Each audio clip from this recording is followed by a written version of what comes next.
Hello, students. Welcome back to Artistic Biology. Today, we are going to learn an interesting chapter named Life Processes in Living Organism Part 2. Without any delay, let's start it with our chapter. First, understand what is reproduction.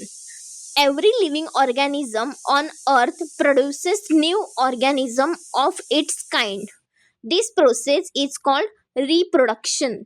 Reproduction is one of the most important characteristics of living organisms because it helps species continue from one generation to the next.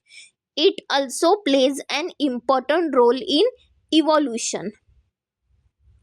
दुनिया में हर living organism अपने जैसे नए organism बनाता है. इस process को reproduction कहते हैं. रिप्रोडक्शन स्पीसीज को कंटिन्यू रखने में हेल्प करता है और इवोल्यूशन में भी इम्पोर्टेंट रोल प्ले करता है. रिप्रोडक्शन के दो मेन टाइप होते हैं, asexual reproduction and sexual reproduction. Reproduction के दो टाइप है जो आपको याद रखने हैं, asexual reproduction and sexual reproduction.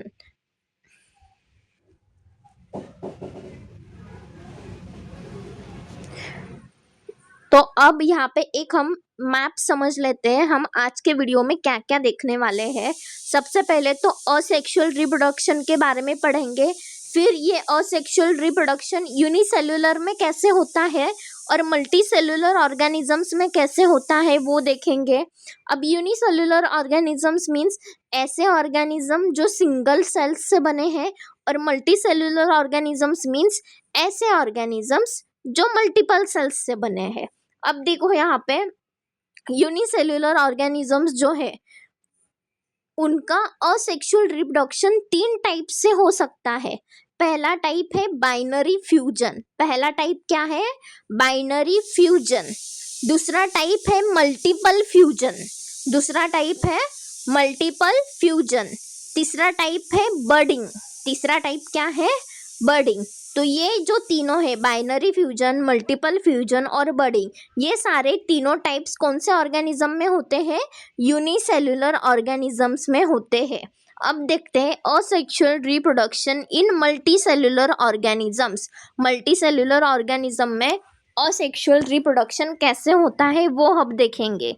ये फ्रैगमेंटेशन से भी हो सकता है, रीजनरेशन से भी हो सकता है, बडिंग से भी हो सकता है, वेजिटेटिव प्रोपोगेशन से भी हो सकता है और स्पोर फॉर्मेशन से भी हो सकता है. ओके, अब फिर से एक बार समझ लो आज हम क्या क्या देखने वाले हैं. असेक्सुअल रिप्रोडक्शन क्या होता है वो हम समझेंगे. यूनिसेलुलर ऑर्गेनिजम्स में 3 टाइप के असेक्सुअल रिप्रोडक्शन होते हैं, वो है बाइनरी फ्यूजन, मल्टीपल फ्यूजन और बर्डिंग.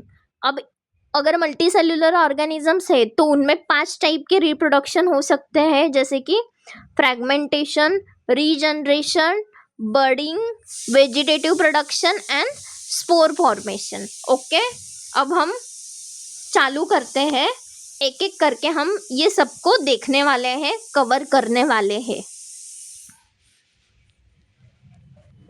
First, understand what is asexual reproduction. क्या देखेंगे हम सबसे पहले? What is asexual reproduction.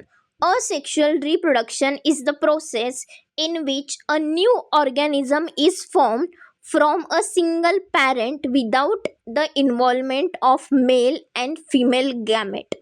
Since only one parent is involved, the offspring produced are genetically identical to the parent. Such offspring is called clones. अब देखो, जब एक ही पेरेंट से बिना मेल और फीमेल गैमेट्स के नए ऑर्गेनिज्म बनाता है तो उसे असेक्सुअल कहते हैं. अब देखो, असेक्सुअल रिप्रोडक्शन क्या है? विदाउट 2 पेरेंट्स, मतलब मेल और फीमेल पेरेंट्स के गैमेट्स इसमें इन्वॉल्व नहीं होंगे, उसे ही बोला जाता है असेक्सुअल रिप्रोडक्शन. इसमें सिर्फ एक पेरेंट इन्वॉल्व होता है, इसलिए जो न्यू ऑर्गेनिज्म बनता है वो पेरेंट से बिल्कुल सिमिलर होता है। क्या बोला मैंने? इसमें क्या हो जाएगा, दो पेरेंट के गैमेट्स इन्वॉल्व नहीं होंगे, कौन सा, तो एक ही पेरेंट इन्वॉल्व होगा। और जो एक पेरेंट इन्वॉल्व हुआ है उससे जो नया ऑर्गेनिज्म बनने वाला है वो उसी की तरह सिमिलर होगा। ओके, अब देखो ये जो प्रोसेस होती है ये मेनली माइटोटिक सेल डिवीजन से होता है। ये प्रोसेस किससे होता है? माइटोटिक सेल डिवीजन से होता है। अब देखो इसके कुछ एडवांटेजेस भी है और डिसएडवांटेजेस मीन्स ड्रॉबैक्स भी है। ओके, इसके कुछ एडवांटेजेस भी है और ड्रॉबैक्स मीन्स डिसएडवांटेजेस भी है। ओके, तो हम देखते हैं इसके क्या, पहले हम देखेंगे इसके एडवांटेजेस क्या है। अब देखो एडवांटेजेस मीन्स क्या, फायदे क्या है, असेक्सुअल रिप्रोडक्शन के फायदे क्या है। तो ये जो है ये बहुत फास्ट प्रोसेस है। Asexual reproduction is a very fast process. सिर्फ एक पेरेंट की जरूरत होती है, इसमें सिर्फ एक पेरेंट्स की जरूरत होती है, जल्दी बहुत सारे ऑफस्प्रिंग्स बन सकते हैं। 3 एडवांटेजेस याद रखने हैं। सबसे पहला तो ये प्रोसेस बहुत फास्ट है। दूसरा, इसमें सिर्फ एक ही पेरेंट्स की ज़रूरत होती है। और तीसरा, जल्दी बहुत सारे ऑफस्प्रिंग्स बन सकते हैं। ये हो गए 3 एडवांटेजेस। अब हम देखेंगे ड्रॉबैक्स और डिसएडवांटेजेस। अब एक ही पेरेंट्स से ऑफस्प्रिंग बनते हैं, इसलिए उसमें जेनेटिक वेरिएशन हमें मिलता नहीं है। तो इसका सबसे बड़ा डिसएडवांटेजेस ये है कि जेनेटिक वेरिएशन नहीं होता। दूसरा डिसएडवांटेज है कि एनवायरनमेंट चेंज होने पर सर्वाइवल डिफ़िकल्ट हो सकता है। ये दोनों डिसएडवांटेज याद रखने हैं। कौन से 2 डिसएडवांटेज बोले मैंने? जेनेटिक वेरिएशन नहीं होता और अगर एनवायरनमेंट चेंज हो रहा है तो उसमें सर्वाइवल होना डिफ़िकल्ट हो जाता है वो ऑर्गेनिज्म को। अब चलिए देखते हैं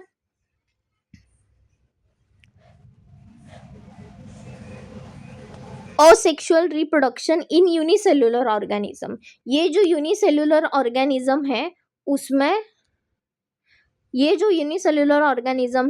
उसमें असेक्सुअल रिप्रोडक्शन होता है। तो उसका पहला टाइप है बाइनरी फ्यूजन। पहला टाइप क्या है?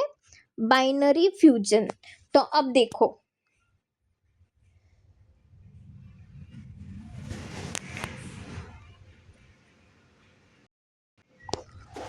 अब यहाँ पे आपको एक एक्टिविटी दी गई है। ये जो बाइनरी फ्यूजन हम देखने वाले हैं उसके लिए उन्होंने एक एक्टिविटी दी गई है। तो उसके लिए हमें क्या करना है, एक कोनिकल, ये जो ऐसा फ्लास्क होता है उसी कोनिकल फ्लास्क बोला जाता है। इसमें हमें जो स्टैग्नेंट पानी होता है जिसमें एक्वेटिक प्लांट्स होते हैं, जो पानी में उगने वाले जो प्लांट्स होते हैं वो, और जो रुका हुआ पानी होता है वो हमें इसमें कलेक्ट करना है। फिर उसके बाद उसमें हमें कुछ व्हीट डाल देना है, जो गेहूं है वो हमें डाल देना है। और उसमें हमें कुछ एक्वेटिक प्लांट्स भी रखने हैं। ओके, फिर उसके बाद उसको हमें रख देना है ऐसे ही 3 से 4 दिन के लिए। फिर आप देखोगे जो व्हीट है और प्लांट्स जो है वो डिकम्पोज हो जाएंगे, जो हमने गेहूं डाला था उसमें। और जो प्लांट्स थे पानी वाले एक्वेटिक प्लांट्स जो थे वो डिकम्पोज हो जाएंगे। उसके बाद आपको 4th डे मॉर्निंग को उसको ऐसे स्लाइड पे लेना है और उसको इसमें से पानी इसमें ड्रॉप वाइज डालना है और उसको कवर कर देना है। और उसके बाद उसको कंपाउंड माइक्रोस्कोप में आपको देखना है। तब आप देखोगे तो आपको कुछ ऐसा दिखेगा। मतलब ये यहाँ पे देखो, वेट अ मिनट,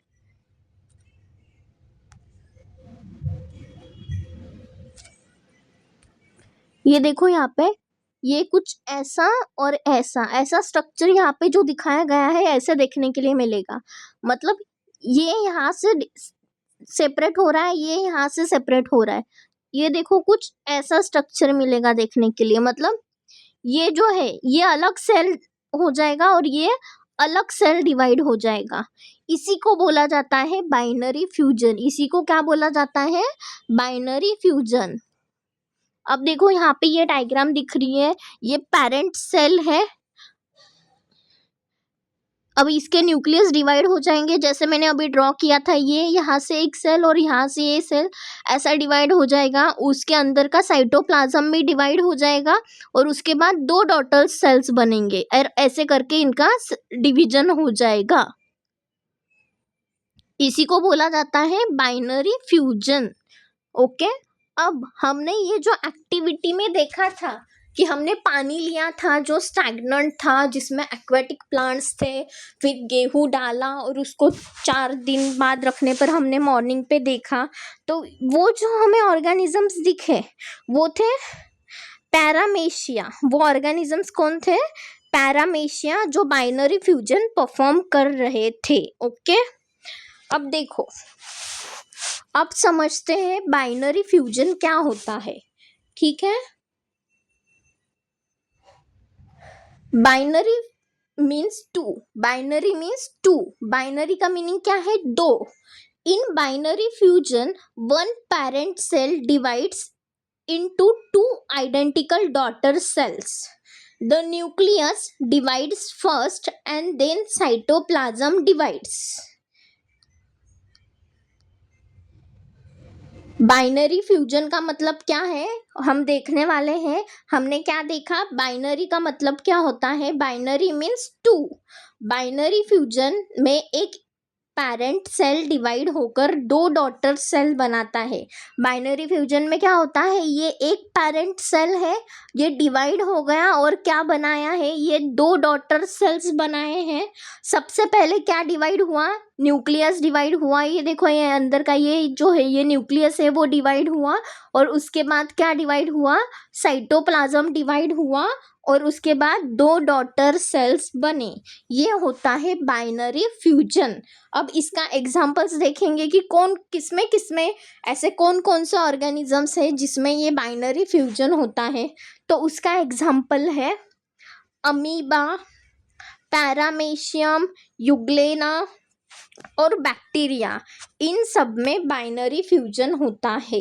ये प्रोसेस तब तक होता है जब एनवायरनमेंट फेवरेबल और फूड की कमी ना हो। ये प्रोसेस कब होता है?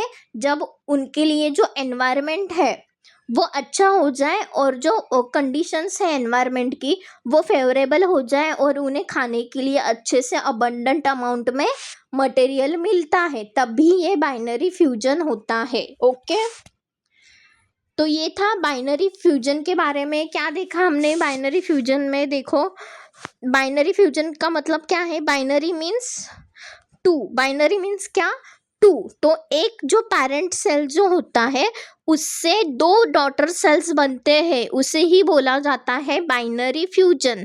इसके लिए सबसे पहले न्यूक्लियस डिवाइड होता है और फिर उसके बाद जो है वो साइटोप्लाज्म का डिवीजन होता है और उसके बाद 2 डॉटर सेल्स बनते हैं। ये पूरा प्रोसेस किसके लिए है? बाइनरी फ्यूजन के लिए है। अब ये जो बाइनरी फ्यूजन जो है वो किस किस में होता है? अमीबा में होता है, पैरामेशियम में होता है, बैक्टीरियाज में होता है। और अगर ये कब होता है? बाइनरी फ्यूजन कब होगा? ये सवाल तो आया होगा। तब जब जो एनवायरनमेंट फेवरेबल रहता है, मतलब एनवायरनमेंट की कंडीशन फेवरेबल होगी, जैसे वो ऑर्गेनिज्म को कंडीशन चाहिए, अच्छी लगती है वैसी कंडीशन, वो होती है फेवरेबल कंडीशंस। अगर फेवरेबल कंडीशंस होगी और अबंडेंट अमाउंट में फूड मटेरियल मिलेगा, तब भी ये जो बैक्टीरियाज हो गए, अमीबाज हो गए, ये क्या करते हैं? बाइनरी फ्यूजन करते हैं। अब देखो, इसमें और एक बात, अमीबा की अगर बात करेंगे, यहाँ पे देखो ये अमीबा, तो अमीबा की शेप फिक्स नहीं होती। ये देखो, ये कुछ इस अमीबा की शेप ये कुछ इस तरह से होती है। ये कुछ इस तरह से अमीबा की शेप होती है, जो यहाँ पे दिखाया गया है, यहाँ पे दिख रहा होगा आपको। अमीबा की शेप फिक्स नहीं होती। तो इसलिए वो किसी भी डायरेक्शन में डिवाइड हो सकता है। अमीबा की शेप फिक्स नहीं होती, इसीलिए वो किसी भी डायरेक्शन में डिवाइड हो सकता है, मतलब कौन से भी प्लेन में डिवाइड होगा। उसको बोला जाता है सिंपल बाइनरी फ्यूजन। उसको क्या बोला जाता है? Simple binary fusion. अब अगर हम पैरामेशियम की बात करेंगे तो उसके बॉडी के बीच से ट्रांसवर्स डायरेक्शन में डिवाइड होता है। अब ये उसकी बॉडी है तो इसमें ये ऐसा ट्रांसवर्स डायरेक्शन में डिवीजन होगा, उसे इस डिवीजन को बोला जाता है ट्रांसवर्स बाइनरी फ्यूजन। ओके, अगर यूग्लेना की बात करेंगे तो उसका लेंथ वाइज डिवीजन होता है, इसलिए उसे बोला जाता है लॉन्जिट्यूडनल बाइनरी फ्यूजन। ओके, तो ये सारा पॉइंट्स हो गया बाइनरी फ्यूजन के बारे में। अब देखते हैं next,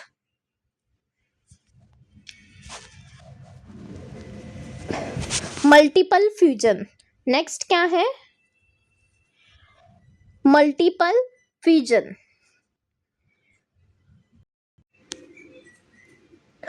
Asexual reproduction by multiple fission is performed by amoeba and other similar protists.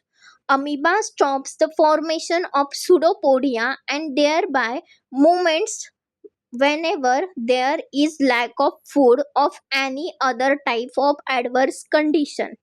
It becomes rounded and forms a protective covering around plasma membrane. Such encysted amoeba or any other protist is called as cyst. अब देखो ये जो multiple fusion जो है वो amoeba में perform होता है और अमीबा जैसे जो अलग प्रोटिस्ट जो है उसमें परफॉर्म होता है। तो ये कब परफॉर्म होता है? जब लैक ऑफ फूड, मतलब अच्छे से खाना नहीं मिलता, लैक ऑफ फूड या तो कोई अदर एडवर्स कंडीशन होती है, तो वो क्या करता है, उसका जो प्लाज्मा मेम्ब्रेन है उसके अराउंड एक कवर कर लेता है, उसी कवर को सिस्ट बोला जाता है। Many nuclei are formed by repeated nuclear division in the cyst. cyst में क्या होता है, बहुत सारे न्यूक्लियस फॉर्म होते हैं और उसके बाद साइटोप्लाज्म का डिवीजन होता है और उसके बाद बहुत सारे अमीबास फॉर्म होते हैं, तो यही होता है मल्टीपल फ्यूजन। अब देखो डायग्राम से हम समझते हैं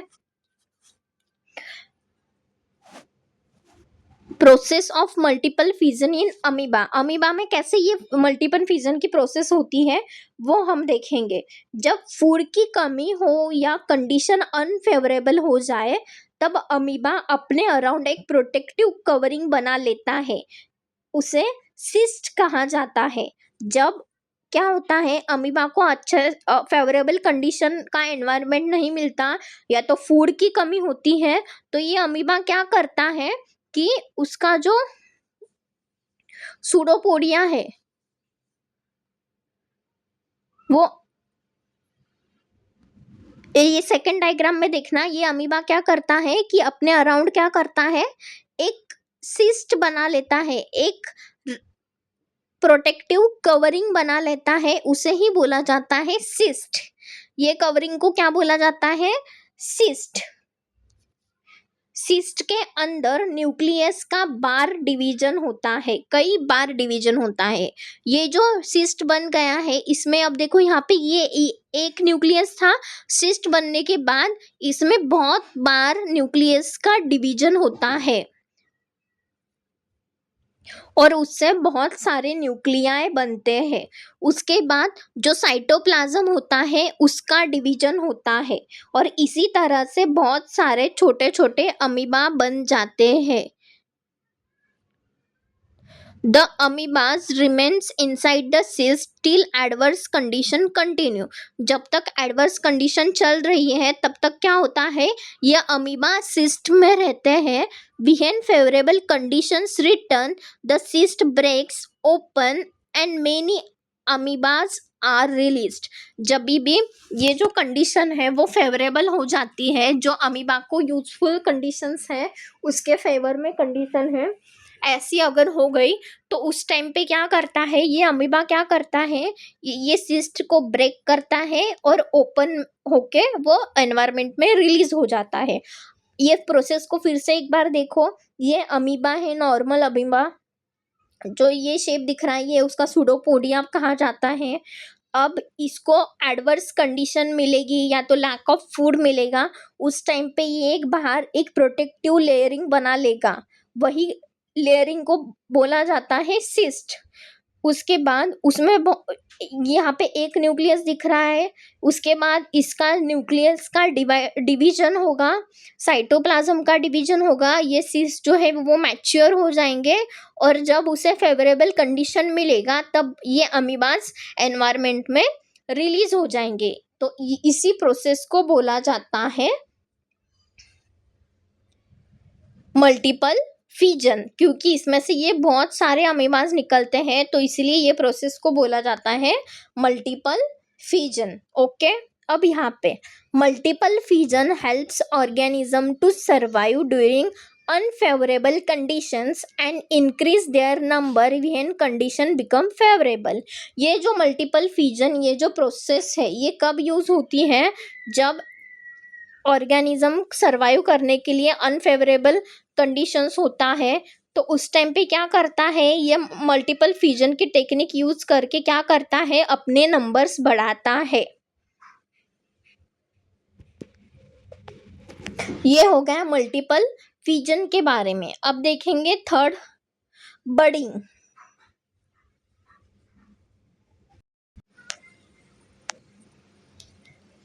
अब देखो यहाँ पे हम बडिंग के बारे में समझने वाले हैं, तो उसके लिए एक एक्टिविटी दी गई है आपके बुक में। एक्टिव ड्राई ईस्ट लाना है, फ्लास्क में डालना है उसे, और उसमें शुगर डालनी है और ल्यूकवार्म वाटर डालना है।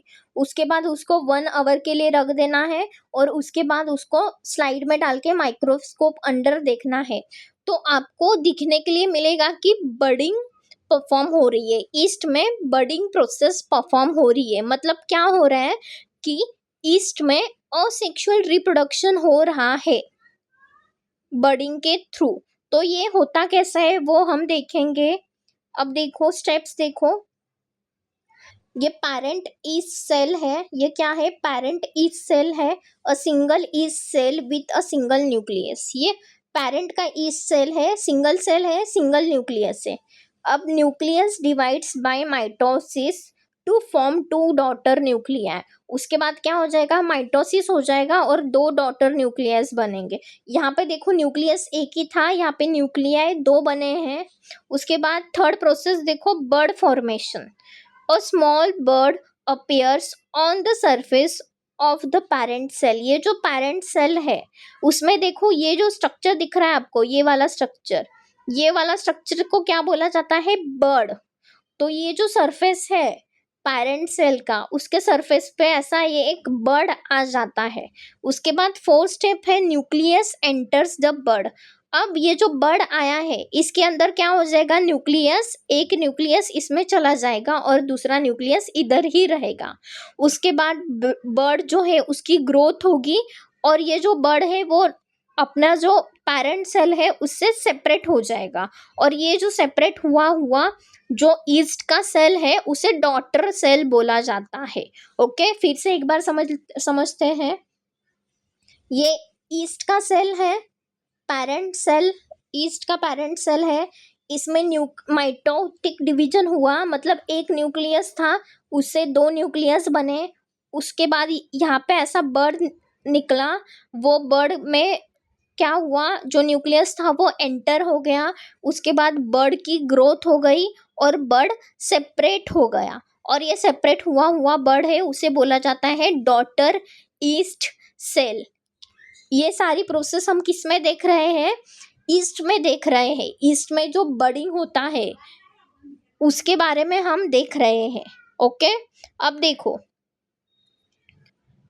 यहाँ पे 2 चीज याद रखनी है। बर्ड मीन्स क्या? A small outgrowth on the parent cell. Bud means क्या? ये जो पेरेंट सेल के सरफेस के ऊपर ये स्मॉल जो ग्रोथ दिख रही है उसे बर्ड बोला जाता है। और है पेरेंट सेल, जो ओरिजिनल जो ईस्ट होता है जिससे बर्ड डेवलप हुआ है उसको बोला जाता है पेरेंट सेल। और एक बात है डॉटर सेल, जो सेपरेट हुआ है बर्ड उसे बोला जाता है डॉटर सेल। तो ये सब है बर्डिंग के बारे में। ओके, अब देखो यहाँ पे हमने क्या क्या कवर किया है।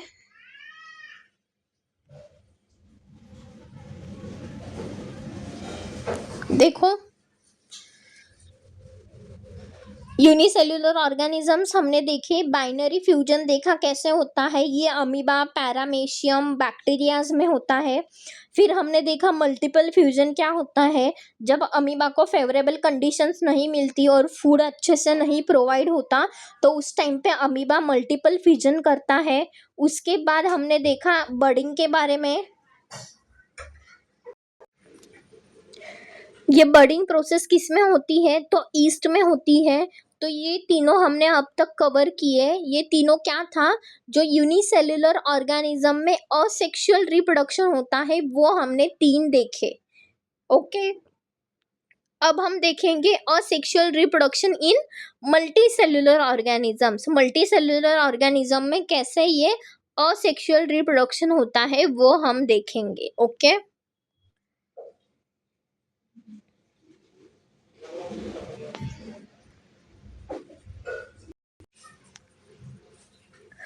अब हम देखेंगे असेक्सुअल रिप्रोडक्शन इन मल्टीपल ऑर्गेनिजम्स।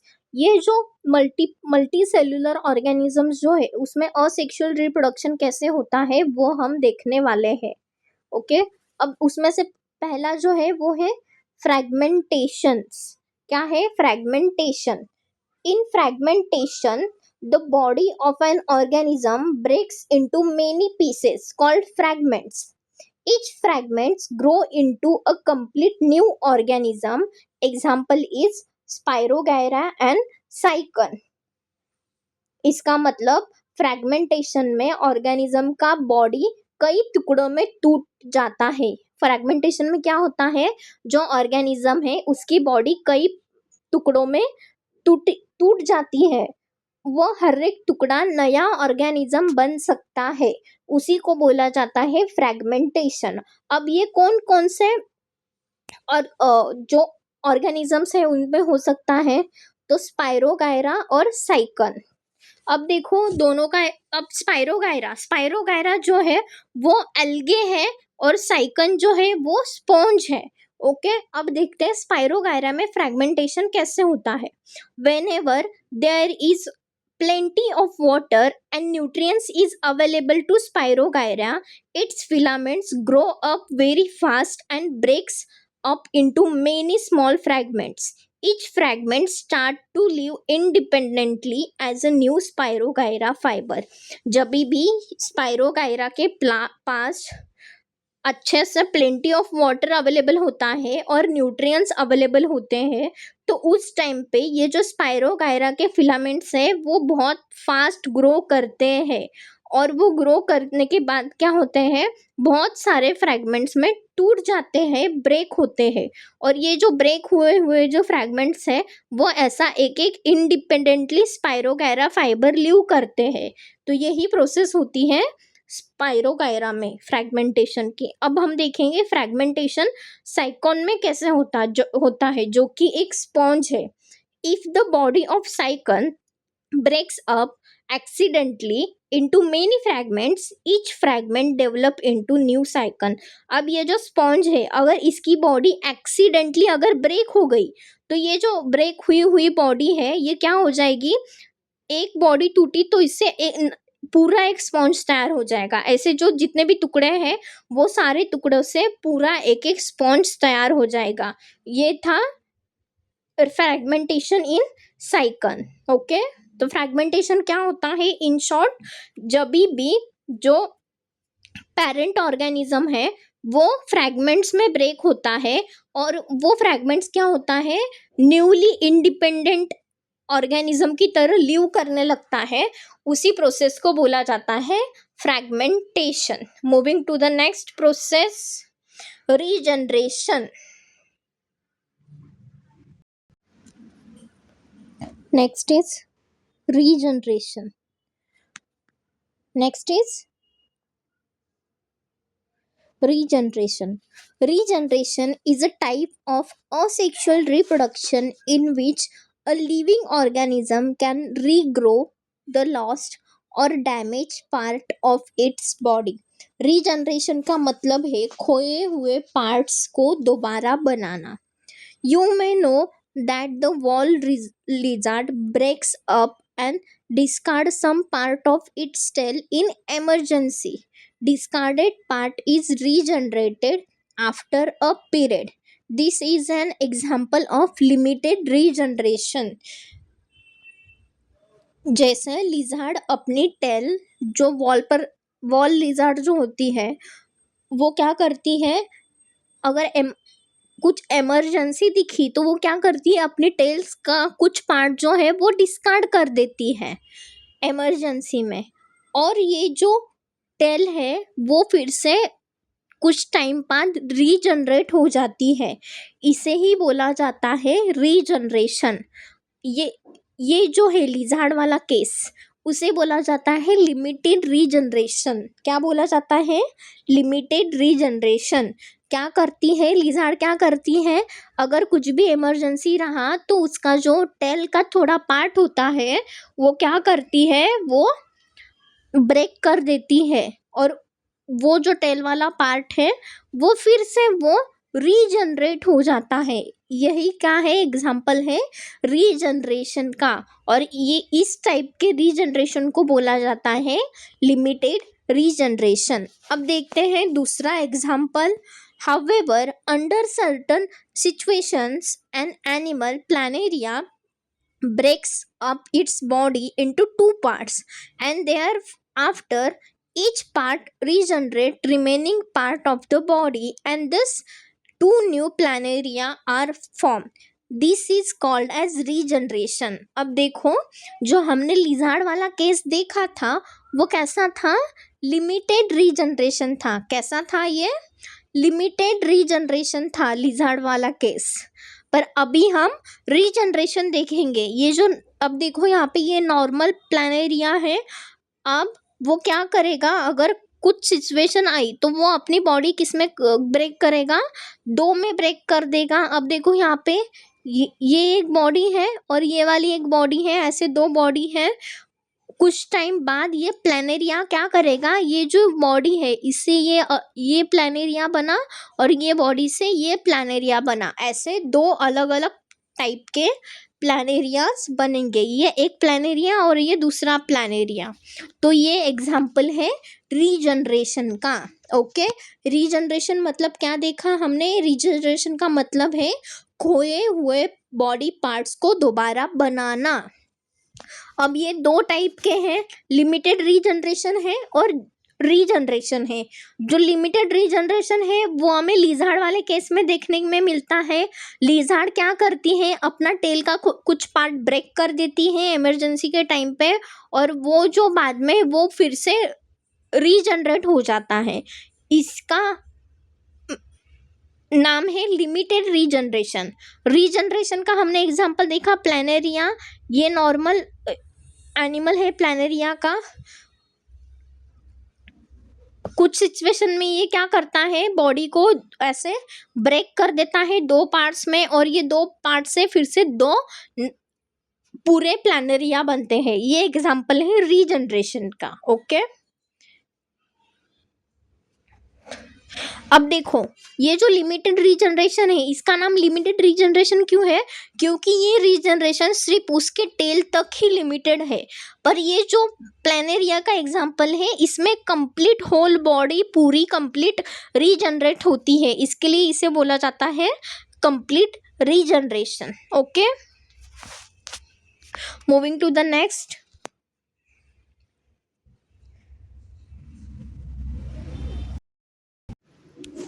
अब हम देखेंगे बर्डिंग के बारे में। किसके बारे में? बर्डिंग के बारे में। Budding is a type of asexual reproduction in which a new individual develops from a small outgrowth or bud on the body of the parent. In case of hydra, under favorable conditions, at specific part of its body, an outgrowth is formed by repeated divisions of regenerative cells of body wall through outgrowth is called as bird. अब देखो बर्डिंग हम देखेंगे तो बर्डिंग क्या है, एक type का asexual reproduction है जो मल्टी सेलुलर ऑर्गेनिज्म में होता है। इसमें क्या होता है, ये जो पेरेंट की बॉडी होती है उसके ऊपर आउट ग्रोथ होती है, उसे बर्ड बोला जाता है, और उससे एक नया इंडिविजुअल ऑर्गेनिज्म डेवलप्ड होता है, उसे ही बोला जाता है बर्डिंग। अब देखो अब हम एग्जाम्पल देखेंगे हाइड्रा का। ये हाइड्रा क्या है, एक फ्रेश वाटर एनिमल है। क्या है, ये एक फ्रेश वाटर एनिमल है, ये फ्रेश वाटर में हमें मिलता है। ओके, अब देखो अगर फेवरेबल कंडीशंस अगर मिलती है तो सेल्स रिपीटेटिव डिवाइड करते हैं। ये जो हाइड्रा के सेल्स जो होते हैं वो रिपीटेटिव डिवाइड करते हैं, उसके बाद बॉडी पर बर्ड बनता है। ये जो आपको ऐसा जो स्ट्रक्चर दिख रहा है वो क्या है, बर्ड है। बॉडी के ऊपर उसके बर्ड बन गया। ये जो बर्ड है वो धीरे धीरे बढ़ने लगता है। अब देखो यहाँ पे छोटी साइज थी, अभी साइज बढ़ गई उसकी। अब यहाँ पे साइज बढ़ने पर ये क्या करता है, हाइड्रा क्या करता है, उसका जो न्यूट्रिशन है वो बर्ड को दे देता है। पेरेंट हाइड्रा क्या करता है, इसको न्यूट्रिशन देता है। उसके बाद ये जो बर्ड जो होता है वो पेरेंट हाइड्रा से अलग होता है और इंडिपेंडेंट लाइफ जीता है। तो यही एग्जाम्पल है बर्डिंग का। किस में हो रही है ये बर्डिंग, हाइड्रा में हो रही है। ओके, अब देखते हैं next example, vegetative propagation. Next example क्या है, वेजिटेटिव प्रोपगेशन।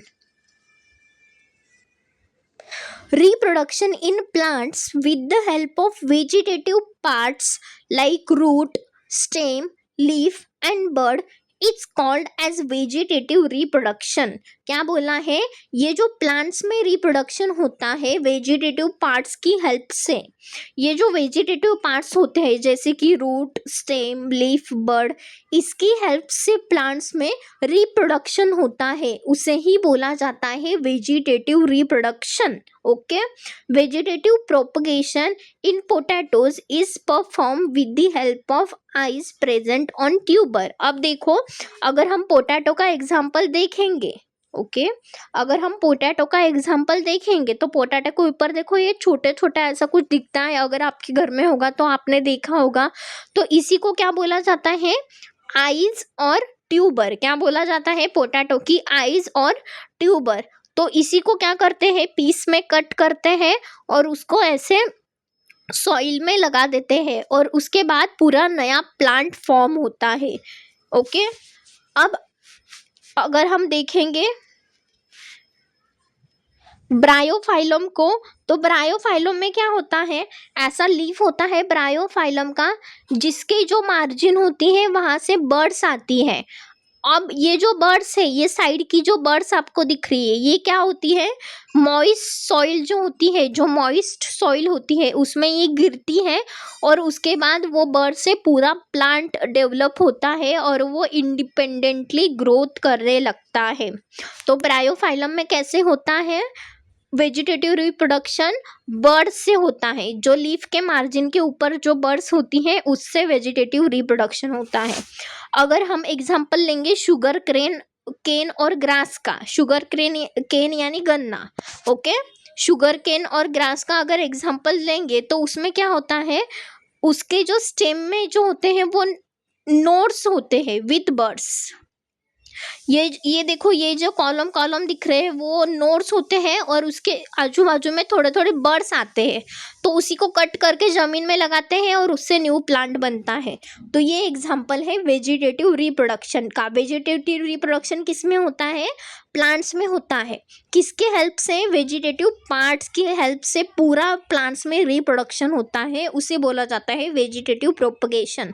अब वेजिटेटिव पार्ट्स कौन से हैं लीफ प्लांट्स के, तो वो हो सकता है लीफ, बर्ड, स्टेम और रूट्स। ओके, तो ये हो गया वेजिटेटिव रिप्रोडक्शन के बारे में। Moving to the next, spore formation. अब देखो spore are tiny single cell reproductive structure. Spores क्या होते हैं, अब हम स्पोर फॉर्मेशन के बारे में पढ़ेंगे। तो स्पोर क्या है, एक छोटा सा स्ट्रक्चर है सिंगल सेलुलर स्ट्रक्चर है, they are produce in large number in a special structure called sporangia. अब देखो यहाँ पे इन्होंने क्या बताया है कि स्पोर्स टाइनी होते हैं, सिंगल सेलुलर होते हैं, रिप्रोडक्टिव स्ट्रक्चर होते हैं, वो लार्ज नंबर में स्पेशल स्ट्रक्चर्स प्रोड्यूस करते हैं, उसे ही बोला जाता है स्पोरेंजिया। अब देखो यहाँ पे इन्होंने एक एक्टिविटी दी है कि हमें ब्रेड का या तो भाकरी का छोटा पीस लेना है और उसको ह्यूमिड प्लेस में रखना है 2-3 दिन के लिए, उसके बाद उसको माइक्रोस्कोप में देखना है। तो अब उसको हम देखेंगे। अब देखो यहाँ पे ब्रेड रखा है, 2-3 दिन के लिए रखा है ह्यूमिड प्लेस के ऊपर। अब इसके बाद ऐसे थ्रेड लाइक स्ट्रक्चर दिखने के लिए मिलेंगे, उसे बोला जाता है म्यूकर। मतलब क्या? फंगस। इसके ऊपर क्या ग्रो हो गया? फंगस ग्रो हो गया। अगर इसको हम ये थ्रेड्स को लेंगे और माइक्रोस्कोप में देखेंगे तो हमें कुछ इस तरह से डायग्राम देखने के लिए मिलेगा। अब देखो यहाँ पे ये उसका स्पोरेंजियम है, ये उससे स्पोर्स रिलीज होते हैं, ये उसका स्टॉक है और ये जो है हाइपे मीन्स उसकी फिलामेंटस बॉडी है पूरी। तो ऐसे टाइप का कुछ उसका म्यूकर का डायग्राम रहता है। अब देखो म्यूकर जैसे फंगस स्पोर्स के थ्रू रिप्रोड्यूस करते हैं। ये जो म्यूकर है मतलब ये फंगस जो है म्यूकर, वो स्पोर के थ्रू रिप्रोड्यूस करते हैं। स्पोर्स बहुत छोटे रिप्रोडक्टिव स्ट्रक्चर होते हैं। ये स्पोर्स क्या है? बहुत छोटा छोटा स्ट्रक्चर होता है जो रिप्रोडक्शन में हेल्प करता है। अब देखो इसका प्रोसेस देखो कैसा होता है। स्पोर्स स्पोरेंजियम के अंदर बनते हैं। अब देखो ये मैच्योर स्पोरेंजिया है। अब इसके अंदर क्या बनेगा? अंदर स्पोर्स बनने लगे। अब ये क्या हो गया? ये बस्ट हो गया और सारे स्पोर्स एनवायरनमेंट में चले गए। जहाँ पे भी मॉइस्ट सरफेस होगा वहाँ पे ये जाके अटैच हो जाएंगे, जर्मिनेट हो जाएंगे और पूरी फंगस की कॉलोनी तैयार कर लेंगे। स्टेप्स क्या है स्पोर्स फॉर्मेशन के म्यूकर में? ये जो मैच्योर स्पोरेंजिया जो है उसके अंदर क्या हो जाएंगे? अंदर स्पोर्स फॉर्म होने लग जाएंगे। ये देखो यहाँ पे दिख रहे हैं आपको। उसके बाद क्या हो जाएगा? ये जो स्पोरेंजिया है वो बस्ट हो जाएगा और सारे स्पोर्स रिलीज हो जाएंगे एनवायरनमेंट में। अब ये जो एनवायरनमेंट में स्पोर्स रिलीज हुए हैं वो एक मॉइस्चर सरफेस के ऊपर जाके अटैच हो जाएंगे और वहाँ पे जर्मिनेशन करेंगे, मतलब वो उसकी ग्रोथ करेंगे और उससे पूरा न्यू फंगस का पूरा कॉलोनीज ग्रो हो जाता है। इसी को बोला जाता है स्पोर्स फॉर्मेशन।